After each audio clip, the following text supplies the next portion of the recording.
wabarakatuh. Perkenalkan, nama saya Tri Susilawati, NPM 22753072. Di sini saya dan rekan-rekan saya akan membahas cara membuat perkalian matriks. Pertama, kita masukkan declare dari matriks A dengan ordo 4x4. Lalu masukkan pula real array matriks B ordo 4x4, array matriks C ordo 4x4 juga, dan array matriks D 4x4. Selanjutnya kita proses dengan assign M sama dengan 4 dan N sama dengan 4. Lalu kita output, masukkan matriks A. Di sini saya, Bil Lestari, akan melanjutkan pembahasan dari rekan saya mengenai matriks yang berordo 4x4. Langkah selanjutnya adalah dengan memasukkan bentuk for menggunakan variabel i dengan start value 0 dan end value m-1. Kemudian masukkan kembali bentuk for menggunakan variabel j dengan start value 0 dan end value n-1. Bentuk for untuk i sama dengan 0 to m-1 digunakan untuk perhitungan kolom pada matriks, sedangkan bentuk for untuk j sama dengan 0 to n-1 digunakan untuk perhitungan baris pada matriks. Kemudian, mengapa di dalam bentuk for dalam aplikasi Plogoridhem itu n value-nya berbentuk m-1 dan n-1? Ini dikarenakan di dalam aplikasi Plogoridhem penghitungan dimulai dari 0. Misalkan nilai m adalah 4, maka m-1 sama dengan 4 dikurang 1 sama dengan 3. Maka apabila penghitungannya dimulai dari 0, maka 0, 1, 2, dan 3 itu sudah mencakup 4 angka. Kemudian, mengapa di dalam bentuk for dalam aplikasi Plogoridhem itu n value-nya berbentuk m-1 dan n-1? Ini dikarenakan di dalam aplikasi Plogoridhem penghitungan dimulai dari 0. Misalkan nilai m adalah 4, maka m-1 sama dengan 4 dikurang 1 sama dengan 3. Maka apabila penghitungannya dimulai dari 0, maka 0, 1, 2, dan 3 itu sudah mencakup 4 angka. Berikutnya adalah membuat bentuk output dari matriks A, kemudian membuat bentuk assign dengan rumus IDX atau indeks sama dengan J plus I dikali N. Setelah membuat bentuk assign dari matriks ini, selanjutnya barulah kita dapat membuat bentuk inputs dari matriks. Pembahasan berikutnya mengenai step ketiga akan dilanjutkan oleh rekan saya. Saya akan lanjutkan untuk output, masukkan matriks B. Masukkan for dengan i sama dengan 0 to m-1. Lalu untuk selanjutnya kita masukkan for lagi j sama dengan 0 to n-1. Next kita lanjut masukkan output matriks B dan rumus assign IDX atau indeks sama dengan j plus i kali n. Lalu kita input matriks B.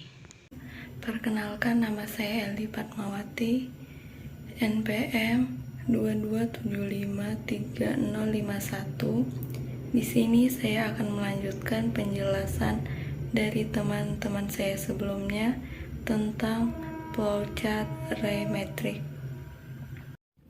Pada matriks C, yaitu output masukkan matriks C, kita looping menggunakan for.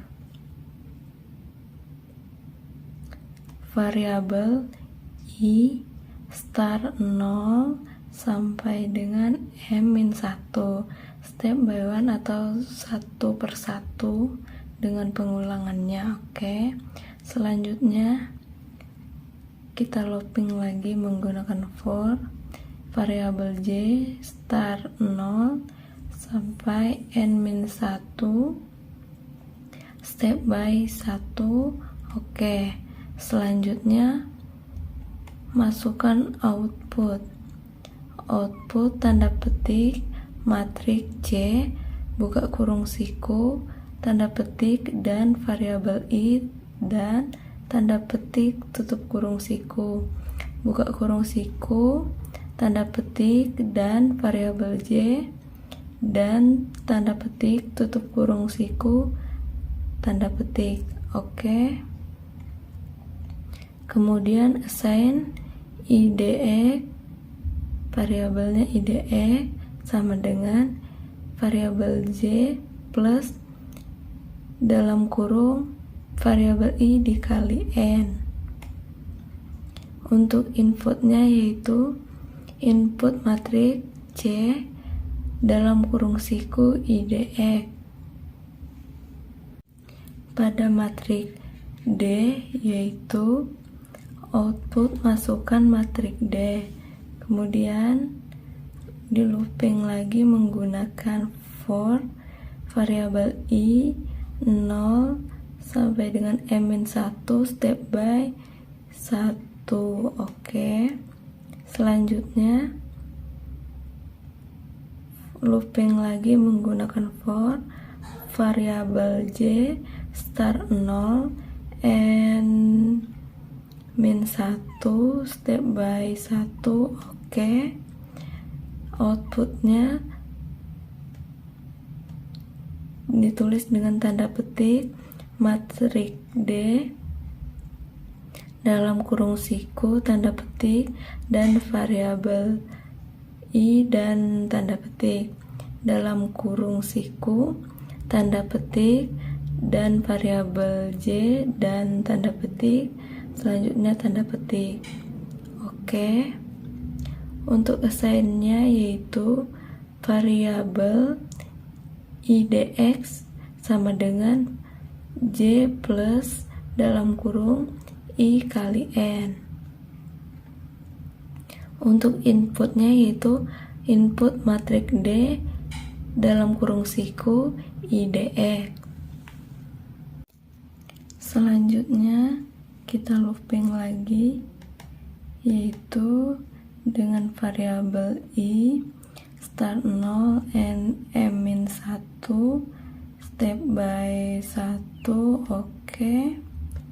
Next looping variabel J start 0 and min 1 step by 1. Oke.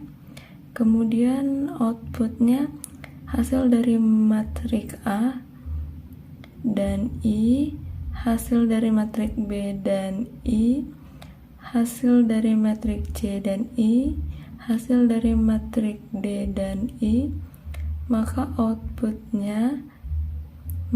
hasilnya adalah dan IDX sama dengan variabel J plus dalam kurung I kali N tutup kurung dan balik ke N. Selesai.